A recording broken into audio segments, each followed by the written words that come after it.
여러분, 오늘 뉴스를 보다가 정말이지 깊은 한숨이 터져 나왔습니다. 너무 답답해서 말이죠. 자, 그럼 제가 여러분께 충격적인 숫자 하나를 보여드리겠습니다. 미국이 이란을 공격하기 시작한 지 불과 16일 만에 무려 6,000발이 넘는 미사일을 퍼부었다는 소식입니다. 6,000발이라니 이 숫자가 믿기십니까? 그런데 여기서 정말이지 소름 돋는 점은 바로 이것입니다. 에타크메스, 나는 이름의 핵심 정밀 타격 미사일, 즉 미군의 주력 무기 중 하나인 이 미사일이 전체 보유량의 절반 가까이가 이미 소진되었다는 사실입니다. 하지만 이 미사일을 다시 생산하려면 무려 18개월, 즉 1년 반이라는 긴 시간이 필요하다고 합니다. 아니, 그렇다면 대체 남은 미사일로 얼마나 더 전쟁을 계속하겠다는 것인지 이 상황 자체가 너무나 기이하고 비현실적이지 않습니까? 현재 시장은 전쟁이 장기화될 것이라는 공포에 휩싸여 있습니다. 유가는 폭등하고 물가는 끝없이 치솟아 마치 끝이 보이지 않는 터널처럼 느껴진다고 말이죠. 하지만 저는 이 숫자들을 하나하나 뜯어보고 분석할수록 오히려 정반대의 결론에 도달하게 되었습니다. 이 전쟁은 구조적으로 결코 오래 지속될 수 없을 것이라는 확신입니다. 군사적인 측면에서 보나, 법적인 관점에서 보나, 혹은 정치적인 상황으로 보나, 이 모든 요소들이 마치 카운트다운에 들어간 시한폭탄처럼 작동하고 있기 때문입니다. 다만 솔직히 말씀드리자면 그 시한폭탄이 폭발하기 직전의 시기인 바로 4월이 가장 두렵고 불안합니다. 지금부터 한 달, 이 기간이야말로 시장과 세계가 가장 크게 요동칠 수 있는 가장 위태로운 구간입니다. 오늘 저는 여러분께 3가지 핵심 포인트를 보여드리겠습니다. 첫째, 군사 재고 현황. 둘째, 법적 시한. 셋째, 유가와 물가 변동. 그리고 마지막으로 이런 혼란스러운 상황 속에서도 왜 인공지능, AI, 관련 투자만큼은 전혀 흔들림 없이 굳건한지 그 이유까지 속 시원히 정리해드리겠습니다. 딱 20분만 저에게 집중해 주십시오. 요즘 뉴스를 틀면 거의 매일같이 보도되는 내용들이 있지 않습니까? 미국 폭격 대성공, 이란 해군 괴멸 같은 미국의 압도적인 승리를 강조하는 소식들 말입니다. 실제로 백악관 대변인은 지난 3월 30일 브리핑에서 이란 해군 함정 150척 이상을 파괴했으며 이란 해군 전력의 92%를 무력화시켰다고 대대적으로 자랑했습니다. 아니, 이 숫자들만 놓고 본다면 그야말로 압도적인 전과라고 느껴지실 겁니다. 와, 이란이 거의 다 초토화되었구나 라고 생각하실 수도 있겠지요. 하지만 여기서 놀라운 반전이 숨어 있습니다. 미국은 연일 승리하고 있다고 발표하는데 그렇다면 이 전쟁은 왜 아직도 끝나지 않았을까요?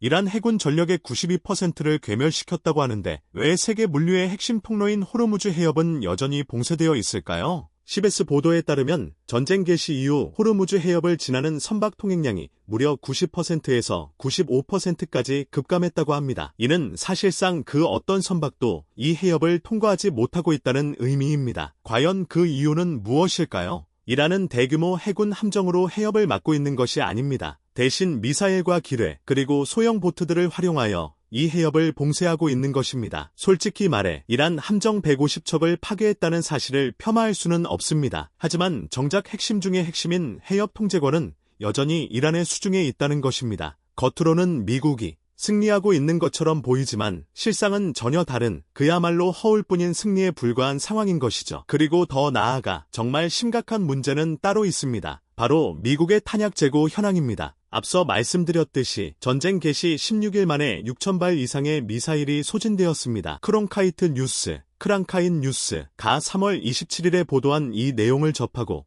저 역시 정말 이렇게까지 해도 괜찮을까? 라는 의문을 품지 않을 수 없었습니다. 주력 미사일인 에타크메스는 보유량의 절반 가까이가 이미 소모되었고 BBC 보도에 따르면 패트리어트 요격 미사일 또한 약 1,600발 수준의 보유량 중 상당량이 소진된 상태라고 합니다. 이 상황을 여러분이 쉽게 이해하실 수 있도록 비유를 들어 설명해 드리겠습니다. 마치 마라톤 경주에서 첫 5km를 전력 질주하여 엄청난 기록을 세운 것과 같습니다. 하지만 남은 37km를 완주할 체력은 이미 고갈된 상태인 거죠. 게다가 스몰 오어즈 저널은 이러한 체력, 미사일 재고를 회복하는 데 수년이 걸릴 것이라고 경고했습니다. 오늘 사용한 미사일을 내일 당장 다시 채워 넣을 수는 없습니다. 한번 텅 비어버린 창고는 결코 쉽게 다시 채워지지 않는 법입니다. 항공모함 상황 역시 주목해야 합니다. 아니, 세계 최강이라고 불리는 미국의 항공모함 전단이 지금 어디에 배치되어 있는지 알고 계십니까? 호르무즈 해협 인근이 아닙니다. 이란 미사일의 위협을 피해 아라비아 반도 외곽까지 물러나 있는 상황입니다. 지난 3월 중순에 공개된 위성사진에 따르면 미 해군 항모전단이 상당한 거리를 후퇴하여 배치된 모습이 명확히 포착되었습니다. 이란은 아브라함 링컨 항공모함, 유스 에이브러햄 링컨, 이 사정권 내에 들어오면 즉시 공격하겠다고 공공연히 위협까지 한 상태입니다. 솔직히 말씀드리자면 이 소식은 저에게 상당한 충격을 주었습니다. 세계 최강의 전력을 자랑하는 항공모함이 적국에 접근조차 하지 못한다니요.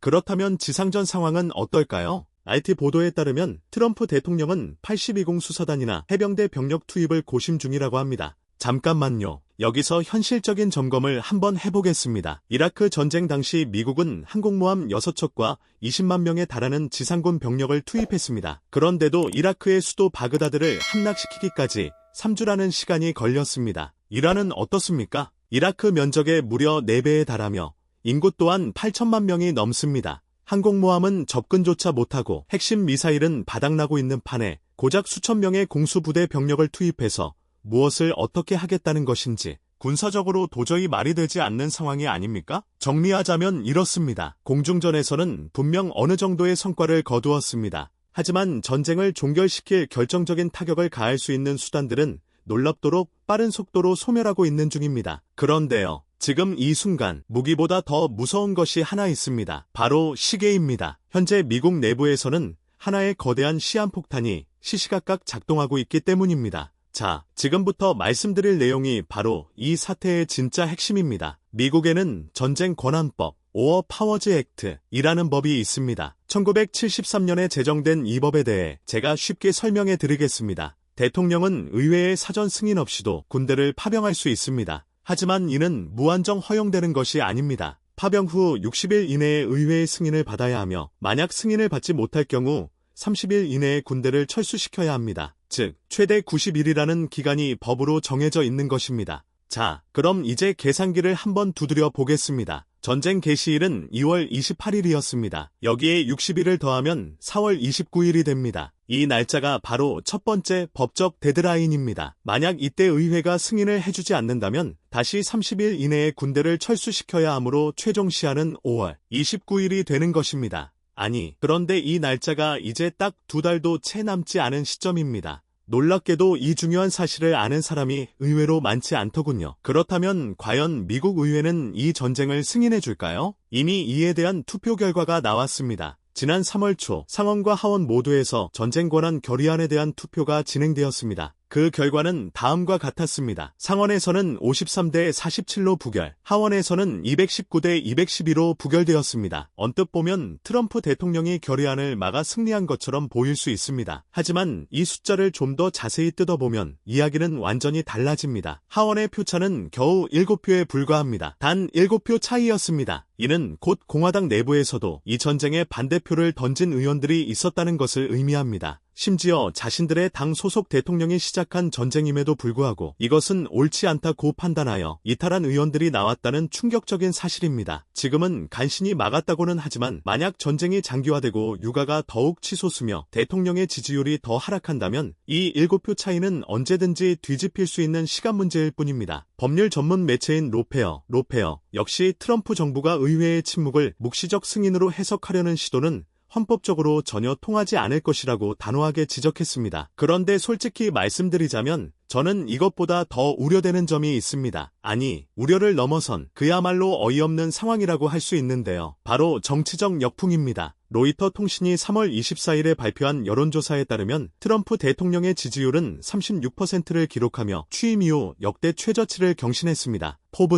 포브즈 역시 이와 동일한 수치를 확인해 주었습니다. 하지만 중요한 것은 단순한 숫자 자체가 아니라 이 지지율이 하락하게 된 경로입니다. 그 과정을 한번 따라가 보겠습니다. 전쟁 시작 호르무즈 해협 봉쇄 유가, 폭등 미국 주유소 기름값 폭등 국민들의 분노 지지율 하락. 이 모든 과정이 마치 하나의 순환 고리처럼 연결되어 돌아가고 있는 것입니다. 지지율을 끌어올리기 위해 시작한 전쟁이 오히려 거대한 역풍이 되어 돌아온 격입니다. 이 악순환의 고리가 지금 매일같이 반복되고 있습니다. 이 상황이 왜 투자자들에게 중요한가 하면 바로 올해 11월 3일에 미국 중간선거가 있기 때문입니다. 레이타임스는 나팅게와 젊은 남성 유권자들이 트럼프 대통령으로부터 이탈하고 있다고 분석했으며 DW 보도에 따르면 보수 진영의 핵심 컨퍼런스인 시팩에서조차 이란 전쟁 반대 목소리가 터져 나왔다고 합니다. 아니, 심지어 자신의 지지층 내부에서조차 균열이 생기고 있다니요? 이대로라면 중간선거 전에 뭔가 사태를 수습해야 할 텐데 전쟁을 계속하면 할수록 상황이 점점 더 나빠지는 역설적인 구조인 것입니다. 탄핵 이야기도 빼놓을 수 없겠죠. 예측 시장 상황을 한번 살펴보시겠습니까?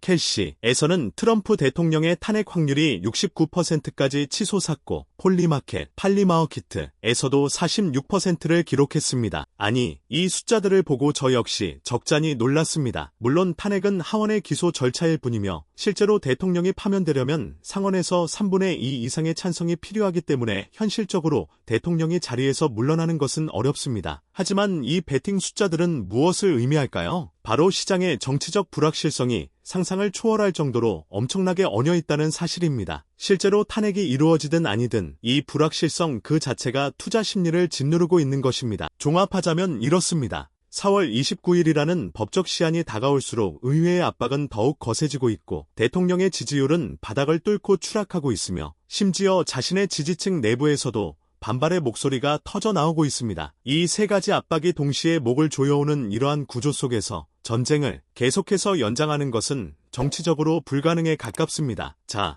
여기까지 들으시면 그럼 전쟁이 곧 끝나겠네라고 생각하실 수도 있습니다. 하지만 문제는 전쟁이 끝나기 전까지 우리 모두의 지갑이 받게 될 치명적인 타격입니다. 이것이 바로 정말 아픈 이야기입니다. 이 말씀을 드리기 전에요. 제가 유가 차트를 보다가 정말이지 한탄을 금치 못했습니다. 저와 함께 그 흐름을 한번 따라가 보시죠. 전쟁 개전 당시 브렌트유 가격은 배럴당 $70대였습니다. 그야말로 평화로웠던 시기라고 할 수 있겠죠. 하지만 전쟁이 발발하자마자 유가는 10% 이상 급등하여 $80대로 치솟았고 3월 9일에는 장중 한때 $119까지 기록했습니다. 이후 잠시 하락하는가 싶더니 3월 28일에는 다시 $112, 3월 30일에는 $111를 기록했고 오늘 장중에는 $114 부근까지 다시 상승한 상태입니다. 아니, 이것은 불과 한 달 만에 $70에서 $114로 치솟은 것입니다. 무려 60% 이상 폭등한 수치입니다. 이 정도면 과연 얼마나 심각한 수준일까요? 2022년 러시아 우크라이나 전쟁 당시를 기억하십니까? 그때 유가가 배럴당 $130를 기록하며 전 세계가 대혼란에 빠졌었습니다. 현재 $114라는 가격은 그때의 거의 90% 수준에 육박하는 것입니다. 그런데 여기서 결정적인 차이점이 하나 있습니다. 러시아 우크라이나 전쟁 당시에는 러시아산 원유가 인도나 중국 같은 우회 경로를 통해서라도 국제시장에 공급될 수 있었습니다. 하지만 지금은 호르무즈 해협이 사실상 완전히 봉쇄된 상태입니다. 전 세계 원유와 렌즈 물동량의 약 5분의 1이 이 해협을 통과하는데 그 핵심적인 통로 자체가 막혀버린 것입니다. 솔직히 말해 이것은 차원이 다른 훨씬 더 심각한 문제입니다. 골드만삭스, 골드먼색스는 이러한 상황을 분석하여 2026년 브렌트유 연평균 가격 전망치를 기존 $77에서 $85로 상향 조정했습니다. 하지만 이 전망치는 해협이 몇 달 안에 다시 개방될 것이라는 가정이 전제된 숫자입니다. 만약 봉쇄가 하반기까지 이어진다면 이 전망치 또한 더욱 상향 조정될 수밖에 없을 것입니다. 자, 유가가 오르면 그 다음에 무엇이 따라올까요? 바로 물가입니다. 여기서 제가 정말이지 충격을 받은 숫자가 나옵니다. OECD는 지난 3월 26일에 수정경제 전망을 발표했는데 미국 헤드라인 인플레이션 전망치를 기존 3%에서 4.2%로 대폭 상향 조정했습니다. 단 한 번에 1~2%포인트나 올린 것입니다. 이는 결코 흔치 않은 일입니다. 국제기구가 이처럼 인플레이션 전망치를 큰 폭으로 상향 조정하는 것은 현 상황이 매우 심각하다는 강력한 신호입니다. 블룸버그 통신은 이 보고서를 두고 중동 분쟁이 인플레이션의 망령을 되살렸다고 표현했습니다. 망령이라는 단어가 사용될 정도이니 그 심각성을 짐작할 수 있습니다. 이 상황이 왜 그렇게 무서운지 한 단계 더 깊이 들어가 보겠습니다. 올해 초반까지만 해도 시장은 연방준비제도, 패드,가 금리를 인하할 것이라고 기대했습니다. 인플레이션이 잡히고 있었으니 하반기에는 금리 인하가 가능할 것이라고 낙관했었죠. 하지만 물가가 다시 4%대로 치솟는다면 과연 연준이 금리를 인하할 수 있을까요? 결코 그럴 수 없을 것입니다. 금리 동결은 물론이고 최악의 경우에는 오히려 금리를 더욱 인상해야 할 수도 있습니다. 금리는 내려오지 않고 경기는 둔화되며 물가는 다시 상승하는 이름만 들어도 오싹한 스태그플레이션 구간으로 진입하고 있는 셈입니다. OECD가 미국의 GDP 성장률 전망치를 2%로 하향 조정한 것 역시 바로 이러한 시나리오를 반영한 것입니다. 그렇다면 한국은 어떨까요? 한국은 훨씬 더 직접적인 타격을 입을 수 있습니다. 거의 전량에 가까운 에너지를 수입하는 국가이기 때문이죠. 만약 유가가 배럴당 100달러 이상에서 몇 달만 더 지속된다면 물가 상승 압박은 물론 경상수지 악화까지 동시에 겪게 될 것입니다. 수출의 경제를 의존하는 상황에서 원자재 비용은 치솟고 글로벌 수요는 위축되는 이중고에 시달리게 되는 것입니다. 게다가 4월에는 숨겨진 함정이 하나 더 도사리고 있습니다. 매년 4월 15일은 미국 법인세 납부일입니다. 이 시기에 기업들은 대규모로 현금을 인출하여 시장 유동성이 급격히 감소하게 됩니다. 시터델 시큐러티즈에 따르면 4월 말까지 연간 세금 환급액의 75%가 집행 완료될 예정이라고 합니다.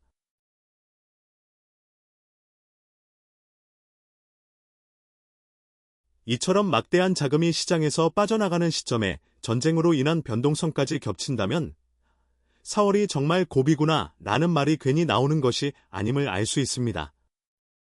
하지만 여기서 잠시 분위기를 전환해 볼까요? 이 혼란스러운 상황 속에서도 완전히 다른 세상을 살고 있는 존재들이 있습니다. 바로 AI 반도체 이야기를 빼놓을 수 없죠. 솔직히 지금까지는 미사일 부족, 유가 폭등, 물가 상승 등 암울한 이야기들만 이어왔습니다. 저 역시 이야기하면서 다소 우울해지더군요. 그러나 이 전쟁의 소음 한가운데서 완전히 다른 차원의 놀라운 수치들이 움직이고 있습니다. 이 숫자들이 여러분의 분위기를 단번에 바꿀 것이라고 확신합니다. 먼저 엔비디아의 실적부터 살펴보겠습니다.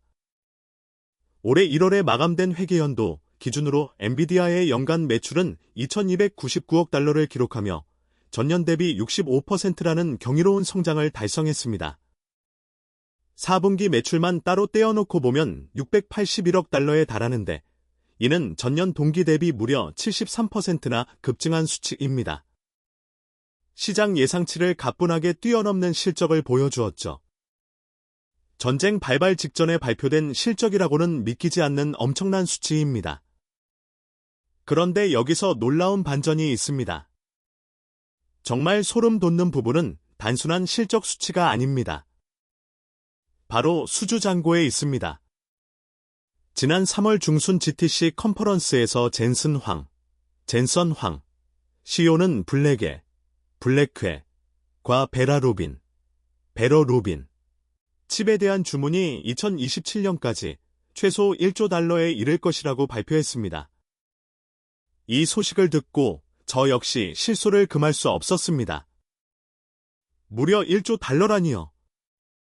이 금액이 어느 정도인지 감이 잘 안 오실 텐데요. 한국의 1년 국가 예산이 약 680조 원인데 1조 달러는 하나로 환산하면 무려 1,400조 원이 넘는 규모입니다. 다시 말해 한국 정부가 2년 동안 사용할 예산에 해당하는 금액을 엔비디아 칩을 사겠다고 전 세계가 줄을 서 있는 형국입니다. 심지어 전쟁 중인데도 말이죠. 전쟁이라는 혼란스러운 상황 속에서도 이 대기줄은 줄어들기는커녕 오히려 더욱 길어지고 있다는 사실이 놀랍습니다. 이는 비단 엔비디아만의 이야기가 아닙니다. 이른바 빅테크, 빅텍, 기업들 전체를 살펴보면 더욱 확연히 드러납니다. 알파벳, 앨퍼베트, 마이크로소프트, 아마존, 에머잔, 메타, 메터. 이 4개 기업의 2026년 설비 투자 합산액은 무려 6,500억 달러에 달합니다. 이는 전년 대비 44% 이상 증가한 수치이며 특히 알파벳은 투자를 무려 2배로 확대했습니다. 이 막대한 투자는 대부분 AI 데이터 센터 건설에 투입되며 그 안에는 엔비디아 칩과 삼성, SK하이닉스의 고성능 메모리가 탑재될 예정입니다. 반도체 시장 전체로 시야를 넓혀보면 세계 반도체 무역 통계 WSTS 전망치 기준으로 2026년 글로벌 반도체 매출은 9,705억 달러에 이를 것으로 예상됩니다. 이는 사실상 1조 달러에 육박하는 규모입니다. 전년 대비 26%라는 높은 성장률을 보이는 것인데 이 성장의 핵심 엔진이 바로 AI 칩과 고성능 메모리에 있다는 분석입니다. 제가 이토록 자세하게 숫자들을 보여드린 이유는 여러분이 이 거대한 사이클의 본질을 정확히 이해하셔야 하기 때문입니다. 이는 단순히 기업 간의 돈벌이 경쟁이 아닙니다. 그 배경에는 미국과 중국 간의 치열한 기술 패권 전쟁이 깔려 있습니다. AI 인프라가 곧 국가 안보 자산이 되는 시대가 도래한 것입니다. 자, 한번 생각해 보십시오. 만약 중국에서 전쟁이 발발했다고 해서 마이크로소프트가 데이터 센터 건설을 중단할까요? 구글이 칩 주문을 취소할까요? 아닙니다. 결코 그렇지 않을 겁니다. 오히려 지정학적 불확실성이 커질수록 각국은 기술 자립을 더욱 서두르게 될 것이며 이는 역설적으로 반도체 투자를 가속화하는 구조로 작용합니다. 따라서 현재의 조정 구간을 어떻게 해석하고 대응하느냐가 하반기 투자 수익률을 결정하는 중요한 요소가 될 것입니다. 오늘 코스피 지수는 52포인트 하락하며 4%가 넘는 낙폭을 기록했습니다. 연초 대비로는 여전히 약 20% 상승한 상태이지만 한 달 전 고점과 비교하면 상당히 하락한 상황입니다. 골드만삭스, 골드먼색스는 연말 목표치를 7,000으로, 모건 스탠리는 5,200에서 강세장일 경우 6,000까지 제시했습니다. 현재 가격이 이 목표치 대비 얼마나 할인되어 있는지는 계산기를 두드려보면 명확하게 알 수 있습니다. 여기까지 들으셨다면 전쟁이 곧 끝나겠구나, 조금 버티다가 매수하면 되겠네라는 생각이 드실 수도 있습니다. 하지만 지금부터 말씀드릴 내용이 오늘 영상에서 가장 중요하다고 생각합니다.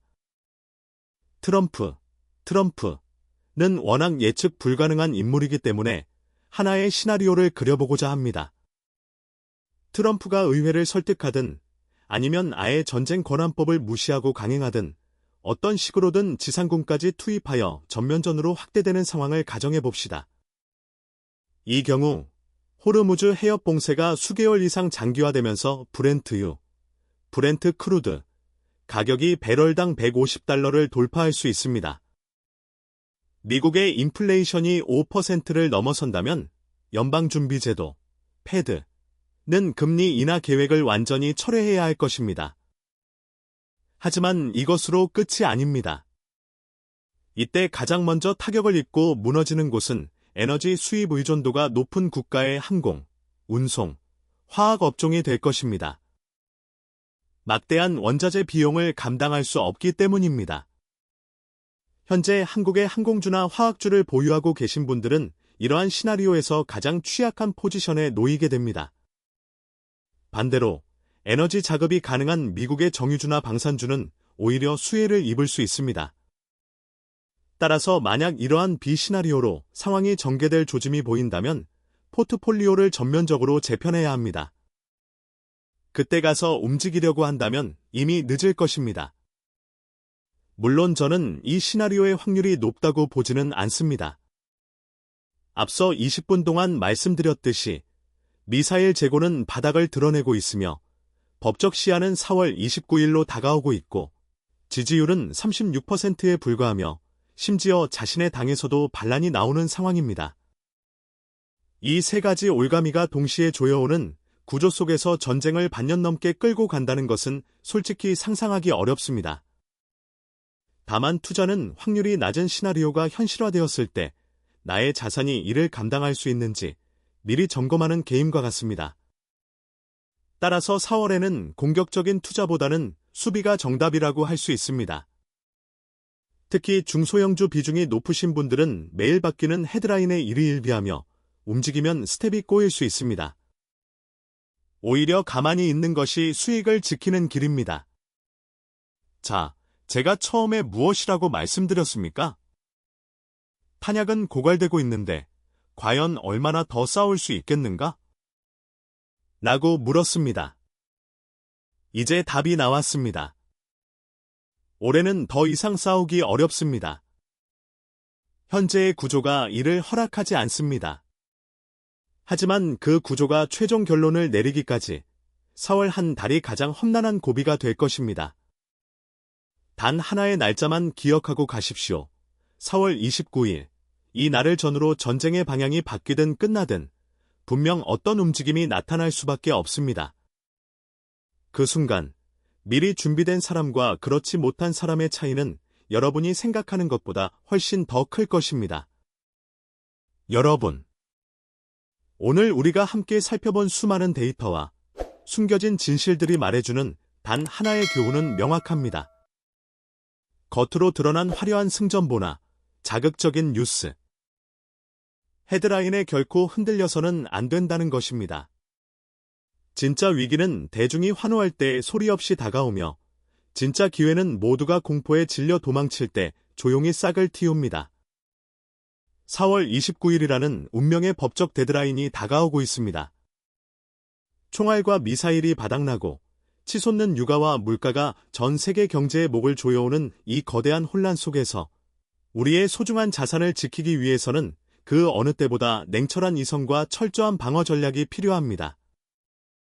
하지만 동시에 전쟁의 포화 속에서도 1조 달러라는 천문학적인 자금이 몰려드는 인공지능과 반도체 혁명의 거대한 물결을 결코 놓쳐서는 안 될 것입니다.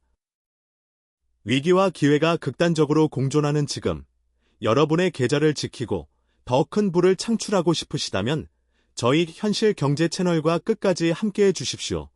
오늘 영상이 조금이라도 도움이 되셨다면 현실 경제 채널의 구독과 좋아요를 꾹 눌러주시고 알림 설정까지 부탁드립니다. 아울러 저희 채널에 있는 다른 깊이 있는 경제 분석 영상들도 꼭 시청해 보시기를 강력히 권해드립니다. 여러분의 성공적인 투자를 위해 현실 경제는 언제나 가장 날카롭고 정확한 통찰을 제공하겠습니다. 감사합니다.